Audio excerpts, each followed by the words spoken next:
नमस्कार, आप देख रहे हैं हमारी खास पेशकश वर्ल्ड नाउ। मैं हूं आपके साथ विवेक शांडिल्य। वर्ल्ड नाउ में हम आपको दिखाते हैं दुनिया भर की बड़ी खबरें। सबसे पहले बात करेंगे आज वर्ल्ड नाउ में खाड़ी में परमाणु युद्ध की शुरुआत हो चुकी है।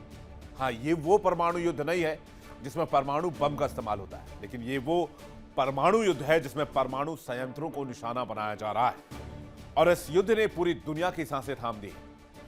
सुपर पावर होने के घमंड में चूर अमेरिका ने एक ऐतिहासिक भूल कर दी है जिसकी भारी कीमत पूरी मिडिल ईस्ट को चुकानी पड़ सकती है। अमेरिका भूल गया कि उसका सामना किसी कमजोर मुल्क से नहीं है बल्कि अजय ईरान से है। ईरानी मीडिया कयहान के जरिए तेहरान ने वॉशिंगटन को सीधे शब्दों में जैसे को तैसा वाला अल्टीमेटम दिया है। ईरानी मीडिया का कहना है कि अमेरिका ने अगर सीमा लांघी तो खाड़ी में वो एटमी तबाही आएगी जिसकी भरपाई सदियों तक नहीं हो पाएगी। जिसके बाद कयास ये लगाए जा रहे हैं कि खाड़ी में परमाणु युद्ध की शुरुआत हो चुकी है, क्योंकि ईरान ने साफ साफ कह दिया है कि अगर हमारे परमाणु संयंत्रों पर अमेरिका ने हमला जारी रखा तो मिडिल ईस्ट में मौजूद कोई भी परमाणु संयंत्र सुरक्षित नहीं बचेगा। ऐसे में क्या मिडिल ईस्ट में परमाणु तबाही तय है? और ईरान के परमाणु संयंत्र कहां कहां हमले हुए हैं और मिडिल ईस्ट के परमाणु संयंत्र जहां जहां हमले हो सकते हैं आपको दिखाएंगे मैप पर और खबर की डिटेल भी देंगे। फिर वर्ल्ड नाउ में बात करें एक और खबर की। अब ईरान अमेरिकी इकोनॉमी को टारगेट कर रहा है। मिडिल ईस्ट का बारूद अब सिर्फ सीमाओं सैन्य ठिकानों तक सीमित नहीं रहा है, बल्कि यह जंग सीधे अमेरिका की अर्थव्यवस्था और ग्लोबल टेक के दरवाजे तक पहुंच गई है। बहरीन में अमेज़न के विशाल डेटा सेंटर और अमेरिकी टेक इंफ्रास्ट्रक्चर को निशाना बनाए जाने की तस्वीर सामने आई, जिसने वॉशिंगटन से लेकर पूरे यूरोप में हड़कंप मचा दिया। ईरान के इस हाइब्रिड वॉरफेयर से सवाल उठ खड़ा हुआ है, क्या ईरान ने अब मिडिल ईस्ट में अमेरिकी साम्राज्य को तहस नहस, टेक हब्स को तहस नहस करने का मन बना लिया है? उधर ब्रिटेन अमेरिका के लड़ाकू विमानों की भीषण गर्जनों ने संकेत दिए हैं कि ईरान पर बहुत बड़ा और खौफनाक और दर्दनाक पलटवार होने वाला है। तो क्या ये थर्ड वर्ल्ड वॉर की आहट है या फिर मिडिल ईस्ट से अमेरिका के पैकअप की शुरुआत? दिखाएंगे आपको वर्ल्ड नाउ में खबर डिटेल से। तो आइए शुरुआत करते हैं। अमेरिका और ईरान की लड़ाई अब परमाणु युद्ध के मोर्चे पर आती जा रही है। हाँ, ये वो परमाणु युद्ध नहीं है जहां पर सीधे परमाणु बम का इस्तेमाल हो, लेकिन हाँ, ये परमाणु वॉर वो जरूर है जहां परमाणु संयंत्रों को निशाना बनाया जा रहा है और शुरुआत अमेरिका ने की है। खामियाजा पूरी दुनिया को भुगतना पड़ सकता है। अमेरिका की विनाशकारी भूल मानी जाएगी। एक और मनमानी ने पूरे मिडिल ईस्ट में एटमी तबाही के सिलसिले की शुरुआत कर दी। सुपर पावर होने के घमंड में चूर अमेरिका ने ईरान के परमाणु ठिकानों पर हमले का जो फैसला किया, उसने पूरे मिडिल ईस्ट को एक बहुत बड़े संकट में खींच लिया है। अमेरिका यह भूल गया था कि जिस देश से वो पंगे ले रहा है, जिस देश के परमाणु संयंत्र को वो निशाना बना रहा है, इसके लिए उसके ऊपर जवाबी कार्रवाई होगी और उसके परमाणु संयंत्र को भी निशाना बनाया जा सकता है। और ईरान ने पहली बार खुलकर एटमी बदले का ऐलान कर दिया। ईरान के प्रभावशाली और कट्टरपंथी अखबार कयहान ने सीधे शब्दों में वॉशिंगटन को चेतावनी दी है कि ईरान भी अब मिडिल ईस्ट में मौजूद अमेरिका के या फिर उनके दोस्तों के परमाणु ठिकानों को निशाना बनाएगा। इतना ही नहीं, ईरान ने साफ साफ कहा कि अगर अमेरिका ने ईरान के बेहद सुरक्षित पिक एक्स माउंटेन और परमाणु केंद्र या किसी भी एटमी ठिकाने पर अब हमले की हिमाकत की तो जवाब टिट फॉर टैट वाला मिलेगा, यानी जैसे को तैसा वाला सिद्धांत अपनाया जाएगा। और इसलिए अमेरिका और उसके क्षेत्रीय सहयोगियों के परमाणु संयंत्रों पर हमला किया जाएगा, जिसकी भरपाई मिडिल ईस्ट में शायद कभी न की जा सके। चलिए पहले देखते हैं नक्शे के जरिए कि ईरान कहां कहां पर हमले की बात कर रहा है और इसके लिए कैसे पूरे मिडिल ईस्ट में एक बहुत बड़े मुसीबत की शुरुआत हो सकती है। यह है नक्शा मिडिल ईस्ट का। अब इसमें कहां कहां परमाणु संयंत्र हैं, जरा आप देख लीजिए। शुरुआत करते हैं संयुक्त अरब अमीरात के साथ। बाराकाह न्यूक्लियर पावर प्लांट है यहां पर यूएई का, जो अब ईरान के निशाने पर है और ईरान ने कहा है कि हम इसे टारगेट करेंगे। इसके बाद आ जाइए आप Saudi Arab, king Abdullah city for atomic and renewable energy, यह भी ईरान के निशाने पर है। इसके बाद आ जाइए आप मिस्र में अल दाबा क्षेत्र में परमाणु ऊर्जा संयंत्र है, जो अब ईरान के निशाने पर है, यानी कि जितने रिएक्टर्स आप देख रहे हैं सब ईरान के निशाने पर है। इसके बाद आ जाइए आप तुर्की में अक्यू में परमाणु ऊर्जा प्लांट है जो अब ईरान के निशाने पर है। इसके बाद आ जाइए आप इजराइल पर नेगेव रेगिस्तान में न्यूक्लियर रिसर्च सेंटर है जिसको निशाना बनाया जा सकता है। इजराइल का ही डिमोना न्यूक्लियर प्लांट है जिस पर पहले भी हमले हो चुके हैं और ईरान ने फिर से इसको टारगेट करने की बात कही है। ये वो इलाके हैं जहां पर परमाणु हमला हो सकता है और ईरान इन जगहों को अपने मिसाइल पर लॉक कर चुका है। आपने जिन देशों का नाम देखा वो ईरान के टारगेट पर, मिडिल ईस्ट के सबसे महत्वपूर्ण परमाणु केंद्र, लेकिन इनकी भूमिका अलग अलग है। कुछ बिजली बनाने के लिए है, कुछ रिसर्च के लिए है, जबकि कुछ सामरिक महत्व रखते हैं। चलिए अब इन परमाणु संयंत्रों के बारे में भी अब डिटेल से जान लीजिए। यूएई का जो बराकाह परमाणु प्लांट है वो अरब दुनिया का पहला व्यावसायिक परमाणु बिजली घर है। यहां 4 रिएक्टर हैं जिनमें सारे के सारे ऑपरेशनल हैं और यहां से यूएई लगभग 5.6 गीगावाट बिजली उत्पादन करता है। यूएई की जरूरत का लगभग 25% बिजली यहीं से आता है। बिजली उत्पादन में तेल और गैस पर यह निर्भरता कम करता है। यह परमाणु हथियार कार्यक्रम नहीं है बल्कि ऊर्जा उत्पादन के लिए यहां रिएक्टर। लेकिन हां, इस पर हमला होता है, नुकसान होता है तो इस इलाके में रेडिएशन का खतरा बढ़ सकता है। अब आ जाइए आप सऊदी में किंग अब्दुल्ला रिन्यूएबल एनर्जी। यह बिजली घर नहीं है बल्कि एक परमाणु और नवीनीकरणीय ऊर्जा का केंद्र है। सऊदी अरब भविष्य में परमाणु बिजली संयंत्र बनाना चाहता है जहां परमाणु तकनीक विकसित करने की क्षमता हो और भविष्य में ऊर्जा सुरक्षा बढ़ाने पर जोर दिया जाए। सऊदी ने कई बार कहा है कि परमाणु संतुलन बदला तो विचार करेंगे। वर्तमान में सऊदी अरब के पास घोषित परमाणु हथियार नहीं है। हाल ही में सऊदी अरब अमेरिका में न्यूक्लियर डील भी हुई है। अब आ जाइए अब मिस्र पर अल दाबा परमाणु ऊर्जा संयंत्र। यह रूस की मदद से बन रहा है। 4 आधुनिक रिएक्टर लगाए जा रहे हैं। इसकी कुल क्षमता 4.8 गीगावाट की होगी। मिस्र की बिजली जरूरतों को पूरा करने में बड़ी भूमिका होगी। ऊर्जा आयात पर निर्भरता कम होगी। यह भी नागरिक परमाणु ऊर्जा परियोजना है। अब आ जाइए तुर्की के अक्यू न्यूक्लियर पावर प्लांट पर। यह रूस की कंपनी रोस्टम द्वारा इसे बनाया जा रहा है। 4 रिएक्टर यहां लगाए जा रहे हैं। कुल क्षमता 4.8 गीगावाट की है। तुर्की की बिजली जरूरत का 10% बिजली यहीं से पूरा करने का लक्ष्य है। इसका मुख्य काम परमाणु हथियार कार्यक्रम नहीं है। अब आ जाइए इजराइल में नेगेव रेगिस्तान का न्यूक्लियर रिसर्च सेंटर। यह दुनिया के सबसे गोपनीय परमाणु परिसरों में से एक माना जाता है। आधिकारिक रूप से इसे एक रिसर्च सेंटर कहा जाता है। आकलन के मुताबिक यहीं से इजराइल के परमाणु कार्यक्रम को जोड़ा जाता है। इजराइल के पास परमाणु हथियार बनाने की तकनीकी क्षमता है। इजराइल ने कभी खंडन नहीं किया कि उसके पास परमाणु हथियार हैं। इजराइल के पास माना जाता है कि लगभग 90 के आसपास परमाणु हथियार हो सकते हैं। यह वो प्लांट है जो ईरान के टारगेट पर है, यानी इनको कभी भी ईरान मिसाइल से अटैक कर सकता है। सोचिए क्या होगा जब संयुक्त अरब अमीरात का बराकाह न्यूक्लियर पावर प्लांट धुएं के गुब्बारे में तब्दील हो जाए।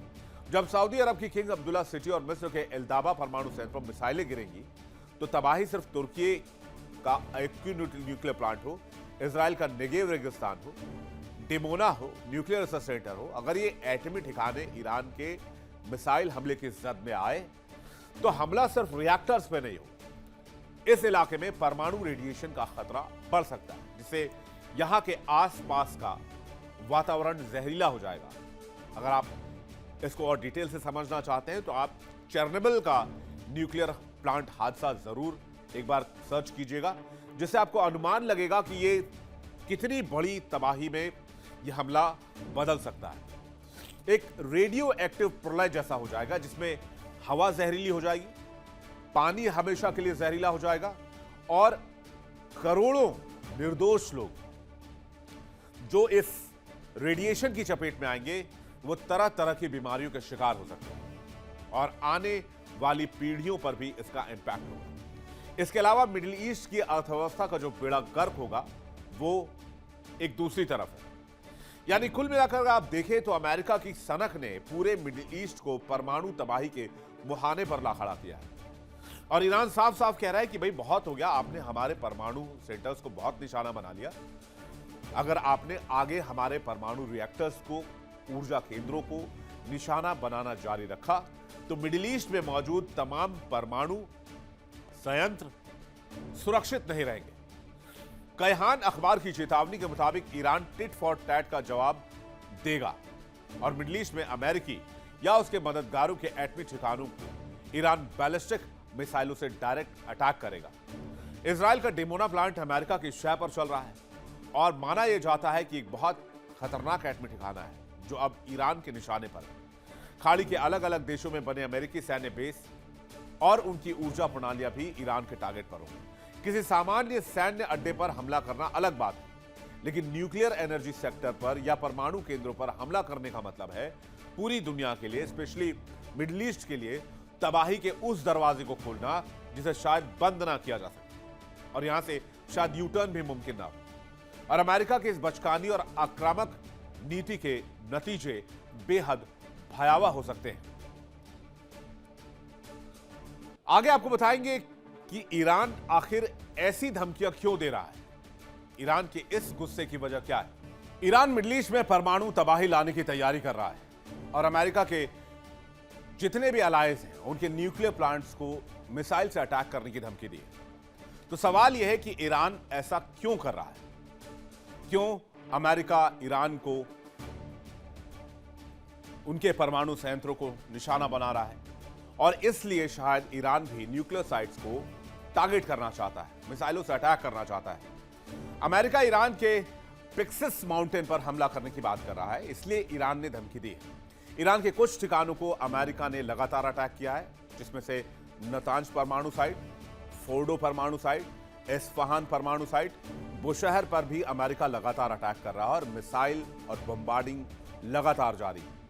अगर आपको ईरान के इस बदले की कहानी को समझना है तो पहले आपको ईरान के परमाणु ठिकानों को देखना होगा, फिर समझ में आएगा कि ईरान क्यों और किस तरह से बदले की बात कर रहा है। ये जो तस्वीर इस वक्त आप देख रहे हैं, ये नक्शे के ऊपर हमने ईरान के परमाणु ठिकानों को दिखाया है। अगर आप ईरान के परमाणु ठिकानों को देखेंगे तो अराक से लेकर करद से लेकर परचिन से लेकर फोर्डो से लेकर एस्फहान और बुशहर, ये वो न्यूक्लियर साइट्स हैं जहां पर परमाणु ऊर्जा या परमाणु अनुसंधान ईरान करता है।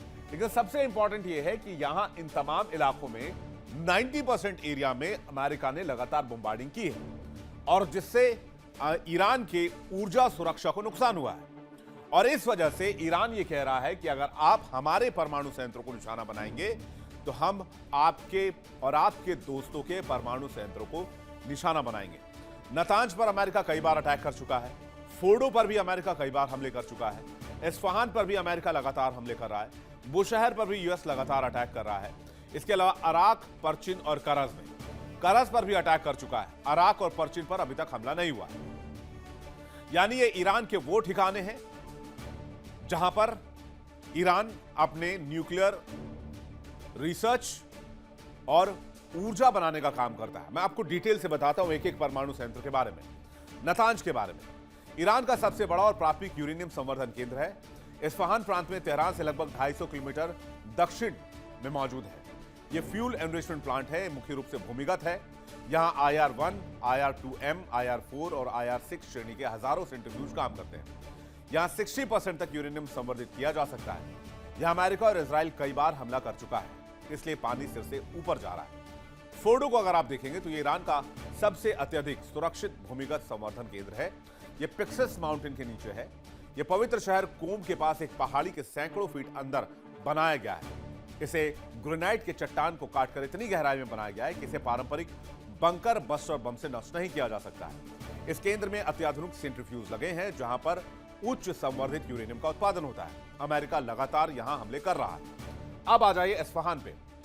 यह ईरान का सबसे बड़ा परमाणु अनुसंधान और रूपांतरण केंद्र है। एस्फहान शहर के बाहरी इलाके में स्थित है।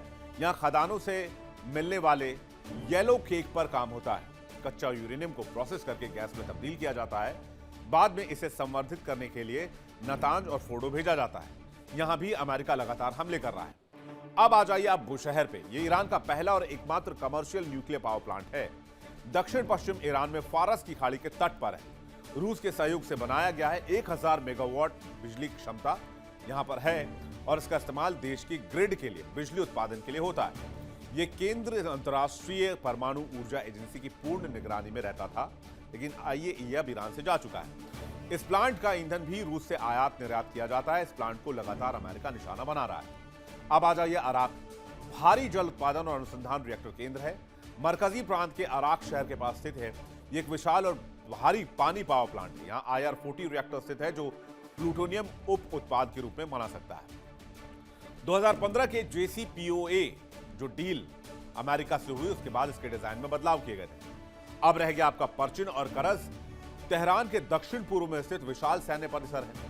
पारंपरिक विस्फोटक परीक्षण और अनुसंधान के लिए जाना जाता है। अंतर्राष्ट्रीय एजेंसियों को यहां परमाणु हथियारों से जुड़े डेटोनेटर होने का संदेह है।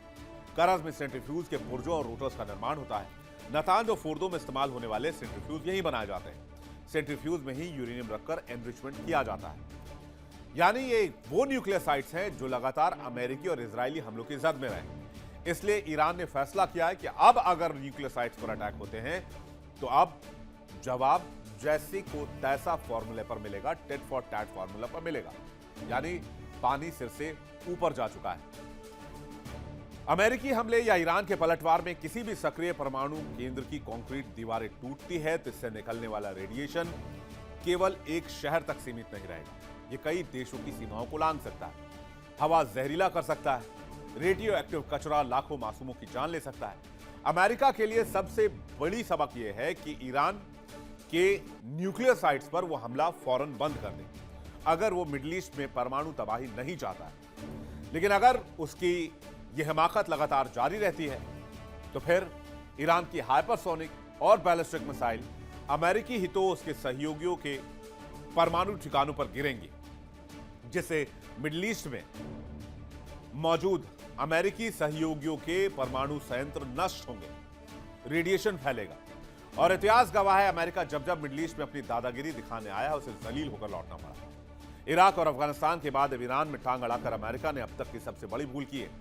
वैसे भी ईरान कोई कमजोर देश नहीं है। वो लगातार 5 महीने से अमेरिका का सामना कर रहा है। और अब कयहान अखबार के जरिए ईरान ने अमेरिका की आंख में आंख डालकर साफ कर दिया है कि अगर हमारे परमाणु संयंत्रों, एटमी ठिकानों पर हमला होगा तो मिडिल ईस्ट में अमेरिका के सहयोगियों के परमाणु ठिकाने सुरक्षित नहीं रहेंगे।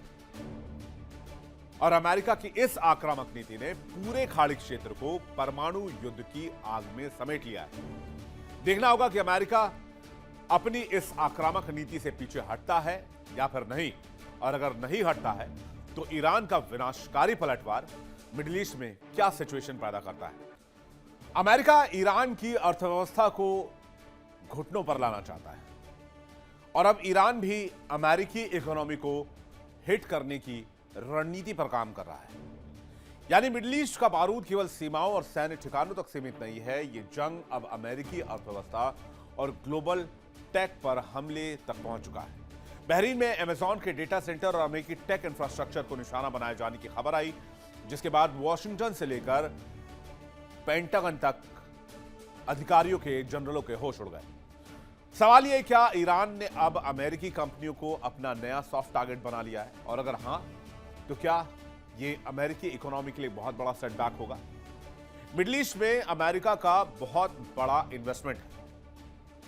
अमेज़न पर हमला सिर्फ एक मिसाइल या ड्रोन स्ट्राइक नहीं है, एक नए रणनीतिक युद्ध का नया चैप्टर है। ईरान अच्छी तरह जानता है कि अमेरिका की असली ताकत उसकी सेना के साथ साथ उसकी टेक की दिग्गज कंपनियों में है, उसके निवेश पर है, उसकी इकोनॉमी में है। और गल्फ देशों की अगर बात की जाए तो बहरीन में, यूएई में, सऊदी अरब में अमेरिकी टेक कंपनियों के अरबों डॉलर के स्टेक है, डेटा सेंटर है, निवेश है। ये ऑफिसेज, ये डेटा सेंटर न केवल कंपनियों का बिजनेस चलाते हैं, बल्कि कई अमेरिकी और लोकल मिलिट्री ऑपरेशंस की डेटा ट्रैफिक को भी हैंडल करते हैं। ईरान अब इन्हीं कंपनीज को निशाना बना रहा है, जिससे अमेरिका को भारी आर्थिक नुकसान हो सकता है। अमेरिकी कंपनियों पर ईरान कैसे प्रहार कर रहा है, जरा ये भी आप देख लीजिए। बहरीन में अमेज़न डेटा सेंटर पर अटैक हुआ, अमेज़न वेब सर्विसेज और अमेरिकी टेक टारगेट पर अटैक हुआ। ईरान का इरादा साफ है, अमेरिकी अर्थव्यवस्था, अमेरिकी इकोनॉमी को टारगेट कर। अमेरिकी इकोनॉमी, अमेरिकी अर्थव्यवस्था और डेटा नेटवर्क को मिसाइल, ड्रोन से अटैक करो, जिससे कि मिडिल ईस्ट में अमेरिकी निवेश और अमेरिकी निवेशक डर जाए। ईरान ने ऑपरेशन नस्र 2 के तहत इस हमले को अंजाम दिया है। ईरान ने हाइब्रिड वॉरफेयर यानी साइबर और डिजिटल युद्ध भी छेड़ दिया है। इसके अलावा कहते हैं बैंकिंग, लॉजिस्टिक्स और ग्लोबल कम्युनिकेशन भी यहां पर प्रभावित हुई है। अमेरिका को मैसेज यह है कि अमेरिकी व्यापार भी मिडिल ईस्ट में सुरक्षित नहीं रहेगा। ईरान सैन्य ठिकानों के साथ अब कंपनियों को भी टारगेट कर रहा है। ईरान इस बात को जानता है कि जब तक अमेरिका के सैन्य ठिकानों पर हमला होगा, अमेरिका लगातार उसका जवाब देता रहेगा। अमेरिका जंग तब तक जारी रखेगा जब तक मिड टर्म इलेक्शंस नहीं हो जाते या फिर वो ईरान में तेल और खार पर कब्जे की प्लानिंग भी पूरा न कर ले। लेकिन जब उसके आर्थिक इकोनॉमी बैकबोन पर अटैक होगा, टेक कंपनियों पर अटैक होगा, तो जाहिर सी बात है अमेरिका पर प्रेशर बढ़ेगा। यही नहीं, उद्योगपति भी अमेरिका पर प्रेशर बढ़ाएंगे, वो टेक कंपनियां भी प्रेशर बढ़ाएंगे और डील के लिए फोर्स करेंगे। और तभी अमेरिका बातचीत की टेबल पर आ सकता है या फिर हमले रोक सकता है, क्योंकि अमेरिका की सबसे बड़ी कमजोरी उसका निवेश है, उसकी इकोनॉमी है और मिडिल ईस्ट में उसका इंफ्रास्ट्रक्चर है। अगर अमेरिका की इकोनॉमी पर प्रहार हुआ तो जाहिर सी बात है कि ट्रंप के ऊपर एक मैक्सिमम प्रेशर वाली रणनीति काम करेगी और हो सकता है कि ट्रंप ईरान के साथ बातचीत की टेबल पर आए। इसलिए ईरान अब हाइब्रिड वॉरफेयर मोड में जा रहा है। पहले तो उसने परमाणु संयंत्रों को निशाना बनाने की धमकी दी है और अमेरिका के निवेश को भी अब धीरे धीरे ईरान टारगेट पर ले रहा है। ईरान इस बात को अच्छी तरीके से जानता है कि मिडिल ईस्ट में सिर्फ अमेरिकी सैन्य बेस को निशाना बनाकर अमेरिका पर प्रेशर नहीं बनाया जा सकता है। अमेरिका टेम्पररी तौर पर उन बेसिस को शिफ्ट भी कर सकता है, जैसे कि कतर में किया है। कतर में सैनिकों की संख्या कम की जा रही है, वहां पर जरूरी फाइटर जेट्स और जरूरी लॉजिस्टिक्स है उनको भी शिफ्ट किया जा रहा है, इजराइल भेजा जा रहा है। इसलिए ईरान ने रणनीति चेंज की है, हाइब्रिड वॉरफेयर पर काम करना शुरू किया है। इसलिए ईरान के हमले अब सिर्फ सैन्य ठिकानों पर सीमित नहीं है, उसने जंग का दायरा बढ़ाकर अमेरिकी अर्थव्यवस्था को टारगेट करना शुरू कर दिया है। और मिडिल ईस्ट में अगर अमेरिकी इकोनॉमी को निशाना बनाने की कोशिश हुई तो खाड़ी देशों में अमेरिकी कंपनियां एक दो नहीं है, बड़ी संख्या में है। ईरान के मिसाइलों से इन कंपनियों पर होते हमले अमेरिका को क्लियर मैसेज दे रहे हैं कि अमेरिका फौरन बातचीत की टेबल पर आए या तो फिर इन हमलों को रोक कर दिखाए, जो कि अमेरिका के बस की बात नहीं है कि वो मिडिल ईस्ट के इन हमलों को रोक पाए या ईरानी मिसाइल से अपनी कंपनियों की सुरक्षा कर पाए। खाड़ी में कहां पर अमेरिकी कंपनियां इस वक्त मौजूद है और कितनी बड़ी मात्रा में है, यह बेसिक इंफॉर्मेशन देख लीजिए। अमेज़न का AWS बहरीन और यूएई में बड़े बड़े डेटा सेंटर हैं। माइक्रोसॉफ्ट कतर, यूएई और सऊदी अरब में क्लाउड रीजन है। गूगल के ऑफिस सऊदी अरब और यूएई में बड़े बड़े हैं। एप्पल तो पूरे गल्फ में रिटेल और सप्लाई चेन नेटवर्क लेकर बैठा है। मेटा दुबई में मिडिल ईस्ट रीजनल हेडक्वार्टर लेकर बैठा हुआ है। तो सवाल उठता है, क्या अमेज़न केवल शुरुआत है? अभी गूगल, मेटा और बाकी कंपनियां भी बाकी हैं। जवाब यह है कि अगर युद्ध का दायरा बढ़ेगा तो ईरान के हिट लिस्ट में ये तमाम कंपनियां हैं और अमेरिकी दिग्गज टेक कंपनियों की बाकायदा लिस्ट है। मिलिट्री बेस पर एयर डिफेंस सिस्टम काफी मजबूत होते हैं, लेकिन डेटा सेंटर्स और कॉर्पोरेट ऑफिस की एयर डिफेंस सुरक्षा तो होती नहीं है। डेटा सेंटर में तबाही होने से global banking, airlines, military logistics पर असर हो सकता है, जिससे अमेरिका को अरबों डॉलर का नुकसान होगा। ईरान का साइबर विंग और मिसाइल फोर्स अब माइक्रोसॉफ्ट, गूगल, मेटा के रीजनल हब्स को निशाना बनाने की कोशिश कर सकता है। खाड़ी में अमेरिकी टॉप कंपनियों का टर्नओवर भी जान लीजिए, जो डायरेक्ट अमेरिका को जाता है। अगर आप सबसे पहले शुरू करेंगे, अमेज़न जो कि बहरीन में है, यूएई में है, सऊदी अरब में है, इनका टर्नओवर $10 बिलियन से $15 बिलियन के बीच है। माइक्रोसॉफ्ट को अगर आप देखेंगे तो यूएई, कतर और सऊदी अरब में ऑफिस है। इनका टर्नओवर $8 बिलियन से $12 बिलियन है। गूगल के ऑफिसेज देखें तो यूएई, सऊदी अरब में इनके ऑफिसेज हैं। इनका टर्नओवर $5 बिलियन से $8 बिलियन के आसपास है। एप्पल को अगर आप देखेंगे तो पूरे गल्फ में $6 बिलियन से $9 बिलियन का टर्नओवर है। और मेटा का अगर आप टर्नओवर देखेंगे तो दुबई में इनका ऑफिस है और $3 बिलियन से $5 बिलियन का टर्नओवर है। यानी मिडिल ईस्ट में अब खेल केवल तेल तक नहीं है। पिछले एक दशक में सऊदी अरब का विजन 2030 और यूएई का टेक हब प्लान अमेरिकी कंपनी के लिए सोने की खान बन चुका था। अमेज़न, माइक्रोसॉफ्ट और गूगल जैसी कंपनियों ने गल्फ में $50 अरब से अधिक का निवेश कर रखा है। बहरीन में अमेज़न का AWS डेटा सेंटर पूरे मिडिल ईस्ट के बैंकिंग, रिटेल और गवर्नमेंट सेक्टर को क्लाउड पावर देता है। अगर ईरान इन पर हमले शुरू करता है, जो कि कर चुका है या आगे बढ़ाता है, तो पूरे गल्फ की डिजिटल इकोनॉमी ठप हो सकती है। यह केवल अमेरिका नहीं बल्कि पूरे गल्फ रीजन के लिए एक बहुत बड़ा आर्थिक संकट बन सकता है। मिडिल ईस्ट अब एक ऐसे मुकाम पर खड़ा है जहां से वापसी का रास्ता नजर नहीं आता है, अनटिल और अनलेस अमेरिका कोई बातचीत का रास्ता न ढूंढ ले। अमेज़न पर अटैक करके ईरान ने साफ कर दिया है कि अमेरिका को वहां चोट करेगा जहां अमेरिका को सबसे ज्यादा दर्द होगा। अमेरिका को वो नुकसान देगा जो उसे सबसे ज्यादा तकलीफ पहुंचाएगी, यानी उसके डॉलर पर चोट, उसकी इकोनॉमी पर चोट। और अमेरिका को हर तरफ से ईरान घेरने की तैयारी कर रहा है।